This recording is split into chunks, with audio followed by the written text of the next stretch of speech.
c'est un anniversaire 40+.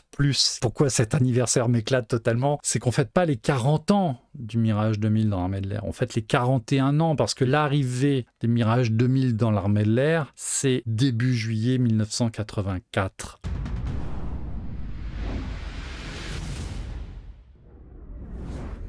Debout là-dedans.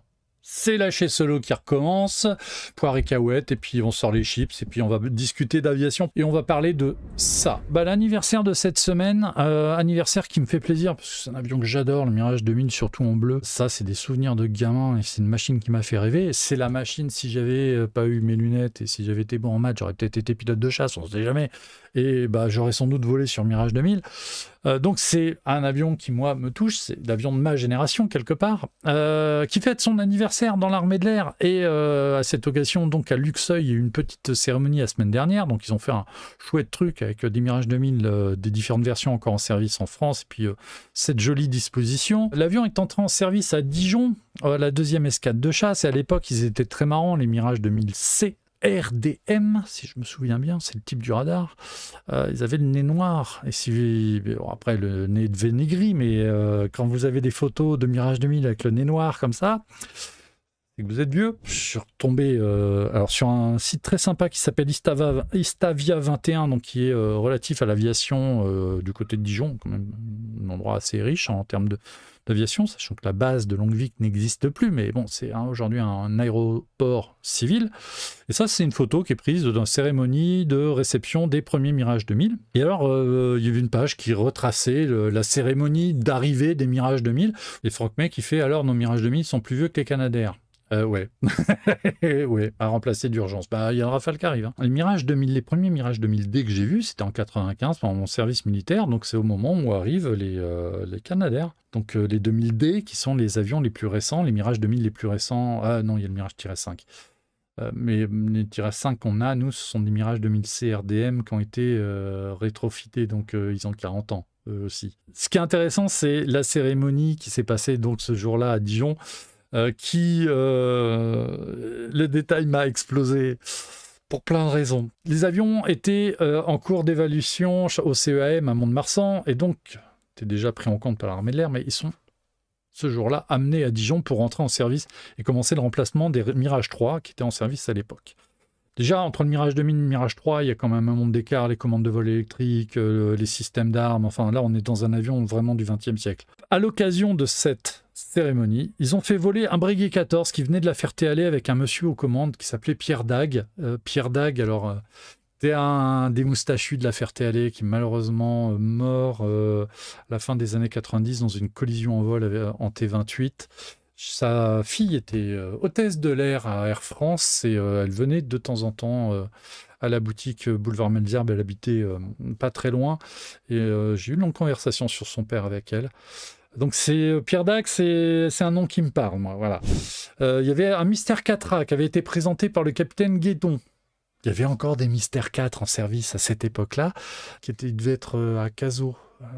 Pour la formation avancée des pilotes de chasse. C'était leur premier monoplace, ils faisaient du Mystère 4, un avion des années 50. Le Devoitine D520 était présenté en vol par un pilote du CEV qui était le commandant Aigneret et qui est monté beaucoup plus haut plus tard. Un des astronautes français, et l'avion sera détruit 2 ans plus tard à Vannes avec le commandant Bove aux commandes. Alors ça aussi c'est un moment un peu tragique. Et puis surtout un autre truc, il y a une très belle démonstration en vol de Mirage 3B de l'escadron de chasse et de transformation de Côte d'Or par le commandant Clarac et le sous-lieutenant Vegas. Et le sous-lieutenant Vegas, je pense que c'est Darcy Vegas, qui a terminé sa carrière sur Canadair à la sécurité civile. Voilà, ça c'était une journée qui s'est déroulée pour l'arrivée des premiers Mirage 2000 dans l'armée de l'air française. Et à l'occasion donc cet anniversaire, qui a été célébré cette semaine, il y a eu des dérives de Mirage 2000 qui ont été décorées, je les trouve très jolies, je vais juste vous en montrer 2. Il y a celle-ci que j'aime beaucoup, il y a celle-là qui doit être un 2000D et qui montre simplement ils ont repris des escadrons, les unités qui ont été utilisées. Donc c'est des photos qui sont signées par The Runway Inspector. Je ne sais pas qui se cache derrière ce pseudo, mais il fait des photos vraiment sympas et je pense que c'est quelqu'un de l'armée de l'air. Mais il fait vraiment des photos sympas et cette dérive-là est très très belle. Et il y a surtout celle-là qui m'éclate parce que c'est un anniversaire 40 ans plus, parce que en fait, ce qui se passe, et pourquoi cet anniversaire m'éclate totalement, c'est qu'on ne fête pas les 40 ans du Mirage 2000 dans l'armée de l'air, on fête les 41 ans, parce que l'arrivée des Mirage 2000 dans l'armée de l'air, c'est début juillet 1984. On est en 2025, donc ça fait 41 ans. L'armée de l'air fête ses 40 ans avec un an de retard. Alors oui, on sait pourquoi. Parce que l'anniversaire coïncidait avec les 90 ans de l'armée de l'air qui ont été célébrés fin juin de l'année dernière à Versailles, à contre-jour. Il n'y avait pas la possibilité d'avoir les deux anniversaires, deux cérémonies distinctes. Je pense que c'est encore un coup des communicants qui se sont dit « Ah ben non, mais deux anniversaires, c'est pas possible. » Bref, on fête les 40 ans au moment des 41 ans. Bravo l'armée de l'air. Voilà, bon, donc les 40 ans plus du Mirage 2000. L'air de rien, 90 ans, 40 ans, c'est pas tout à fait la moitié. Si les Mirage 2000 restent encore 9 ans en service, ils arriveront à 50 ans. Pour les 100 ans de l'armée de l'air, ils auront le Mirage 2000 est l'avion qui aura fait un demi-siècle dans l'armée de l'air, qui aura fait la moitié de l'histoire de l'armée de l'air. C'est moins que les C-135 qui ont fait 60 ans.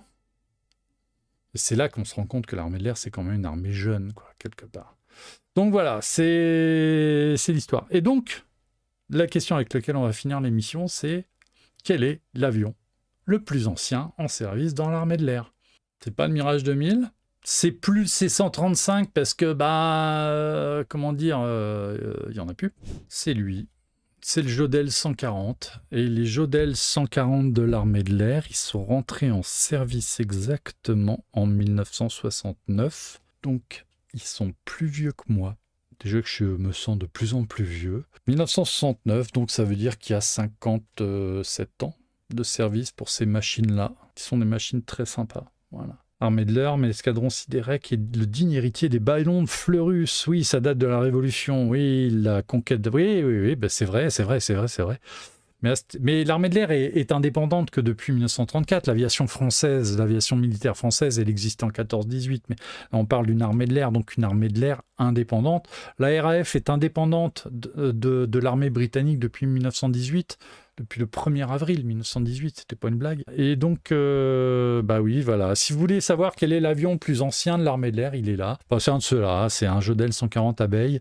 Et en plus, c'est des machines qui sont bien entretenues, qui sont fiables. Et en fait, je sais que les gens guettent le jour où les abeilles seront vraiment retirées du service, parce que ça, il y a des clubs, des aéroclubs qui vont...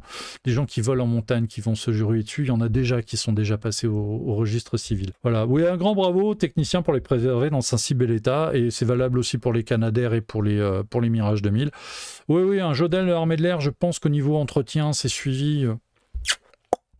tip top, et que c'est des machines qui vont avoir de la valeur quand ils seront retirés du service, ils seront mis sur le marché civil, comme les morales dont on a parlé tout à l'heure. Bon, allez, il est temps de rendre l'antenne. Moi, je vous souhaite à tous un très bon week-end. À bientôt. Merci de votre fidélité, en tout cas.